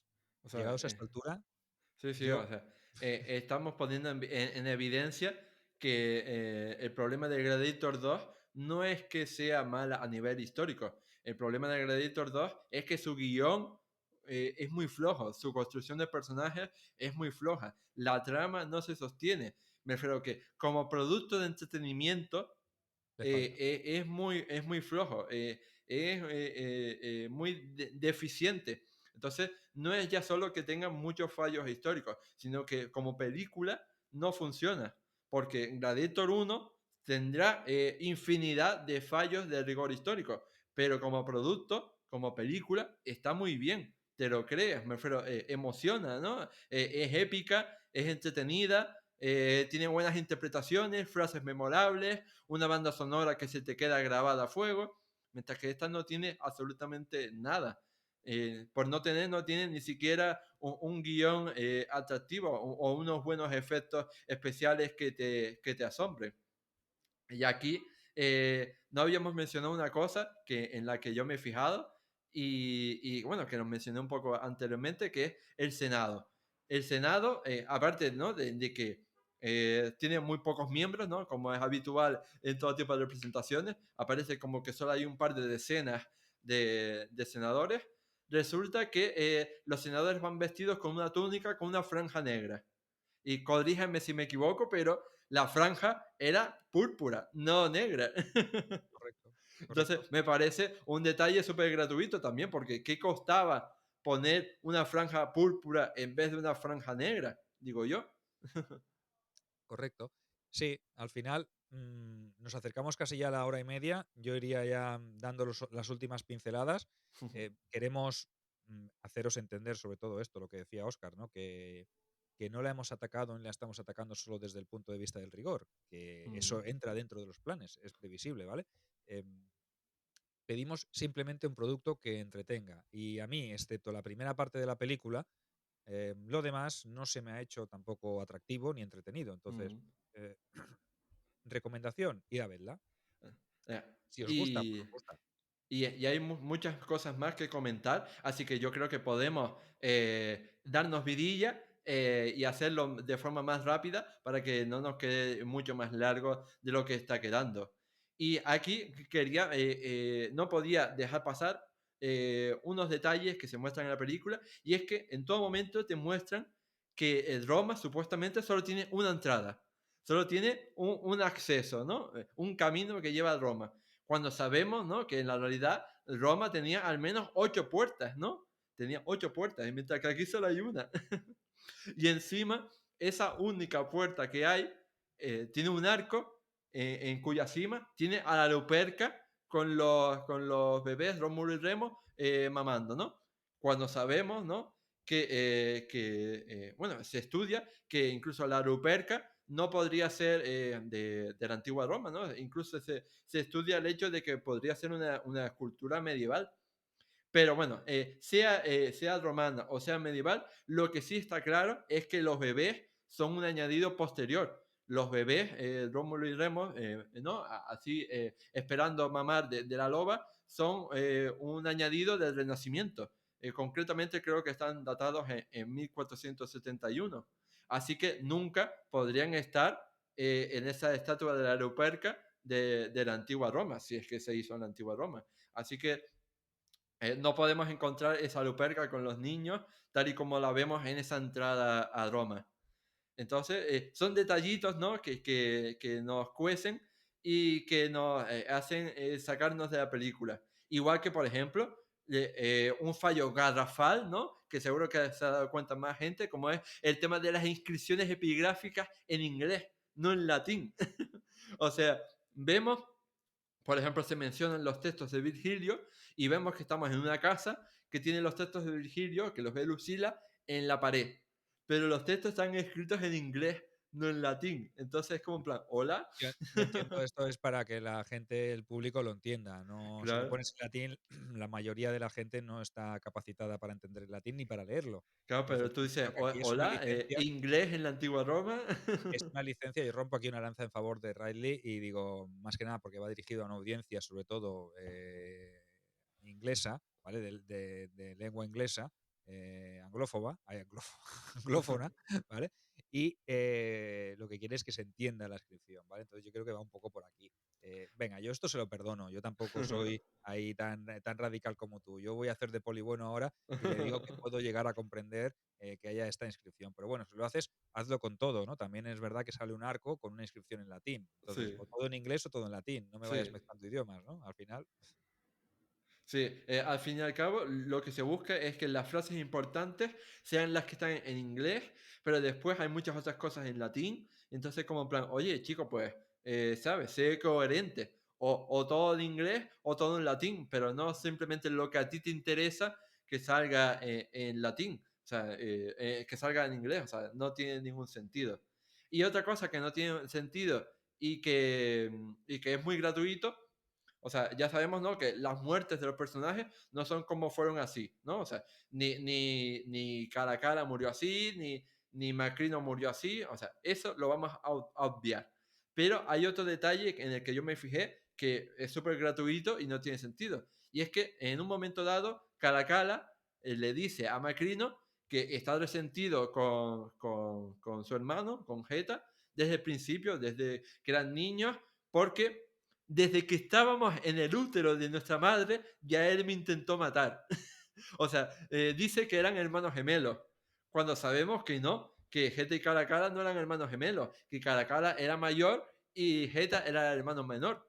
Entonces, eso me parece muy gratuito, porque en plan, ¿vale? O sea, sí es cierto que Caracalla y Geta se llevaban mal en la vida real, pero ¿qué necesidad hay de hacer los hermanos gemelos? Puedes hacer, pues como en la historia real, un hermano mayor con un hermano menor que se llevan mal y uno mata al otro.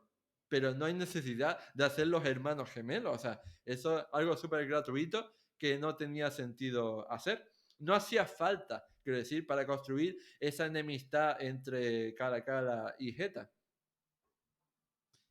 Pues sí, todos estos detalles que vamos nombrando son añadidos de rigor y cosas que creo que el oyente y el videoyente tendría que saber para conocer la verdadera historia un poco de estos emperadores, ¿no? Que al final no se trata de aprender historia, pero tampoco se trata de enseñarla mal. Si es que al final es eso, ¿no? No vamos a aprender, pero hay mucha gente que por desgracia sí que va al cine o a las novelas para aprender. Por eso hay que cuidar mucho los detalles. Yo siempre lo digo cuando escribo las novelas, lo he dicho antes al principio. Busco el rigor exquisito. ¿Para qué? Para que nadie me pueda decir que mi novela, aunque sea una novela de ficción, peca de no explicar la realidad. Entonces no cuesta nada beber de las fuentes y, como hemos dicho también, el rigor y la historia es suficientemente entretenida para hacer un producto muy Mm, interesante. Entonces, si en Roma, la serie de Roma de HBO, lo intentaron y por lo menos se ajustaron bastante, yo entiendo que Riley podría haber hecho un producto mucho mejor. Aparte, mm, y voy a hacer como una conclusión, como una palabra de esas lapidaria, una frase lapidaria, es decir, si con Gladiator 1 ya quedaste sembrado y quedaste elevado a las cimas del Olimpo, ¿para qué haces esto? Es que no es necesario hacer un reproducto, como le hemos dicho antes, ¿no?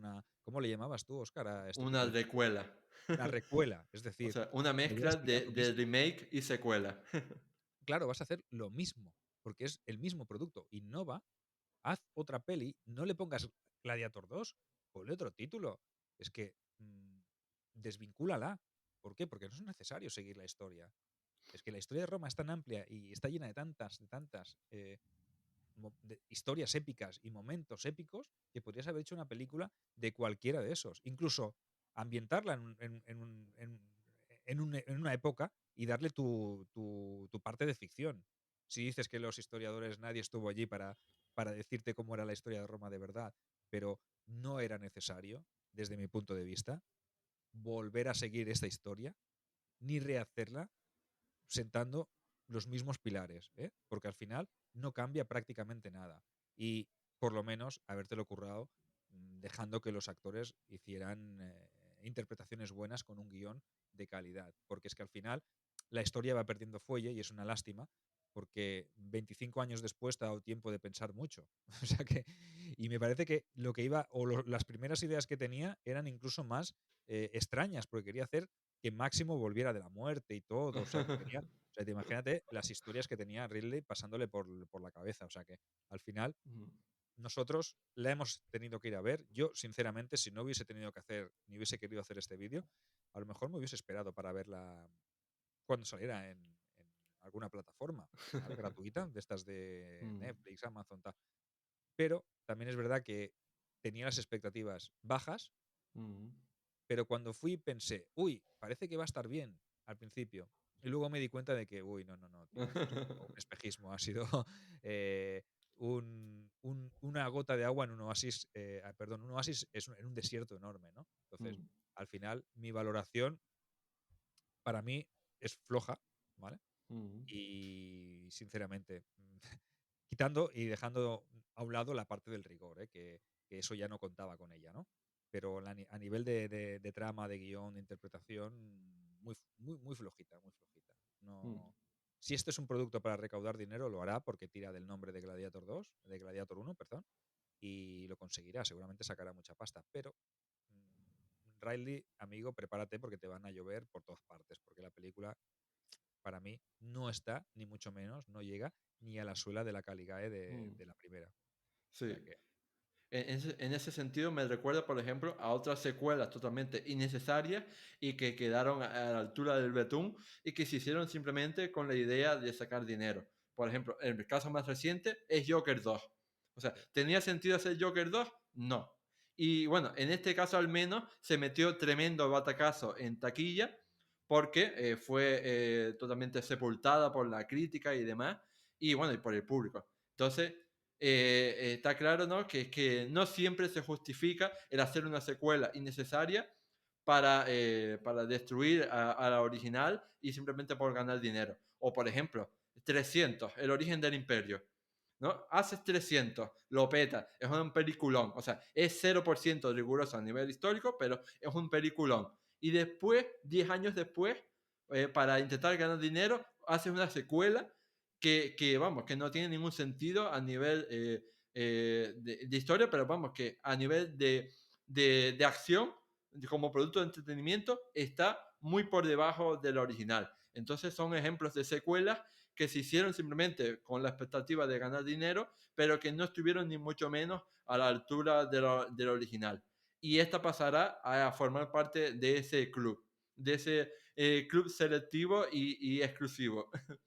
Y para terminar, yo en un minuto quería, porque no podía quedarme sin las ganas de decir cómo fueron las verdaderas muertes de algunos de los personajes, porque aquí vuelve a entrar un personaje olvidado injustamente, como es el de Julia Donna, que tuvo que ver en varias muertes que diré a continuación. Por ejemplo, cuando Caracalla hizo asesinar a Geta, pues lo hizo en presencia de la madre. O sea, por lo visto, cuando Geta se enteró de que los soldados venían a matarla, corrió a protegerse, ¿no? Con Julia Donna, porque pensó que no lo matarían delante de ella. Y lo hicieron igualmente. Y entonces Julia Donna fue testigo del asesinato de su hijo. Y después, por ejemplo, en el asesinato de Macrino, que no tuvo lugar en Roma, sino tuvo lugar en Capadocia, es decir, muy lejos de Roma, ¿no? En la península de lo que hoy es Turquía, pues ahí también tuvo un papel, digamos, la familia de Julia Donna, porque sabemos que su hermana, Julia Mesa, su sobrina, Julia Soemía Baciana, y su sobrino y futuro emperador, su sobrino nieto, Heliogábalo, conspiraron para acabar con Macrino. Entonces, vemos como estas mujeres que fueron totalmente ignoradas y silenciadas en la película, pues tuvieron un papel en la vida real que yo creo que habría sido interesante también mostrarlo en la película. Así que, desde luego, es un producto totalmente flojo, un producto totalmente sin sentido, que no sé si hará mucha taquilla o no, pero que desde luego no funciona como producto de entretenimiento, no funciona como película y ya te digo, o sea, es una cosa totalmente olvidable, totalmente que lo ves y no tienes ganas de volverlo a ver, que espero que no reciba premios, como sí recibió Gladiator 1, y que el año que viene nadie se acordará de Gladiator 2. esperemos. Y yo quería añadir que, a su vez, Caracalla murió en el año 217 en plena campaña, o sea, dirigiéndose hacia Persia, hacia la Mm, frontera de Persia, de Partia, ¿vale? De Oriente, y cuando fue a evacuar, se alejó del campamento a hacer sus necesidades y allí Macrino ya había orquestado su asesinato mediante un guardia pretoriano que lo ejecutó mientras se aliviaba, ¿vale? O sea mm, que imaginaos lo divertido y lo interesante y cómo molan las maneras reales en las que murieron esta gente. sí. Necesitas montar todo este espectáculo cutre salchichero, porque al final mira cómo los matan y mira cómo mueren y cómo enseña la cabeza allí Macrino, lo del mono proclamado cónsul, venga, me parece ya una ida de olla y una aberración. Por eso, tres cuartas partes o los tres cuartos de hora últimos de la película se podrían haber obviado, ¿vale? Entonces, dicho esto, tened en cuenta que es nuestra opinión, que podéis verla, que a lo mejor os gusta. Os leemos en comentarios. Dejad los comentarios en los vídeos de YouTube de Historia o en el podcast de Calamares a la Romana. porque todo el mundo puede opinar, todo el mundo es libre de opinar y podemos creernos que os guste.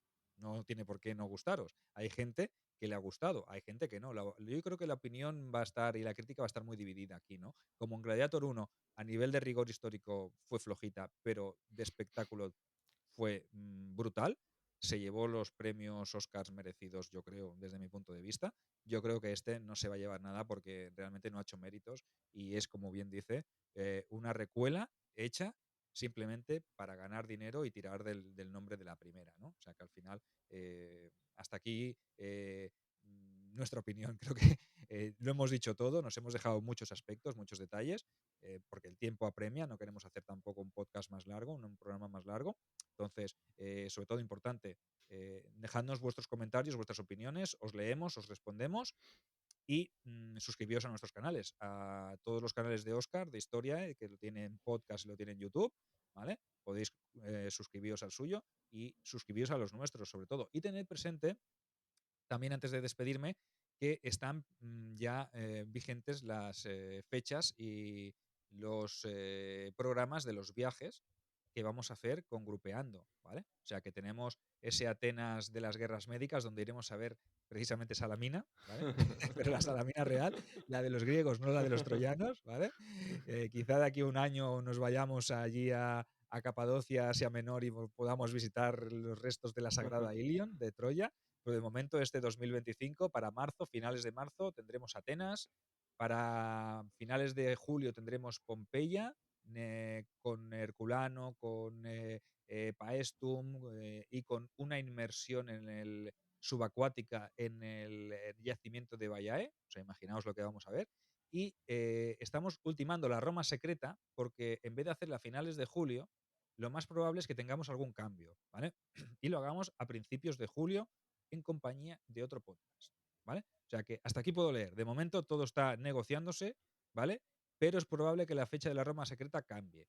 Así que ya sabéis, info@grupeandotour.com, enviáis vuestro correo, preguntáis lo que tengáis que preguntar y veniros de viaje con nosotros. Os haremos vivir una experiencia mucho más interesante que la de Gladiator 2, que al final no es más que ficción. Nosotros os enseñaremos la realidad. Así que ya sabéis. Óscar, un placer. Espero que hayas estado cómodo aquí. Te he ido cortando al final para apurar un poco, que seguramente se han quedado cosas en el tintero, pero un placer haberte tenido aquí, haber compartido contigo este análisis y esperamos que lo que tenga que venir a nivel de género de cine o de series de romano, pues que sea más interesante que lo que hemos visto hasta ahora, porque la verdad es que de momento ha sido una pena. Muchas gracias a ti, Sergio, por acogerme en tu programa. Ya sabes que es un gran placer para mí. Y sobre todo, muchísimas gracias a todas las personas que nos vean y que nos escuchen, tanto en iVoox como en Spotify, como en YouTube, como en el medio en el que prefieran. Si hacemos estos programas es gracias a ustedes, gracias a la audiencia. Así que muchísimas gracias por seguirnos. Pues nada, como decía nuestro amigo Letrosco, sed felices, luchad por vuestros sueños, id a ver Gladiator y que los dioses te deparen. Nosotros no podemos deciros lo que vais a encontrar, más o menos os lo hemos explicado, pero sobre todo id con la idea de que no va a ser lo que visteis en la primera. ¿No? Esa idea borradla de la mente. Así que un gran octobrazo y sobre todo nos vemos y nos escuchamos en los siguientes programas. Un saludo.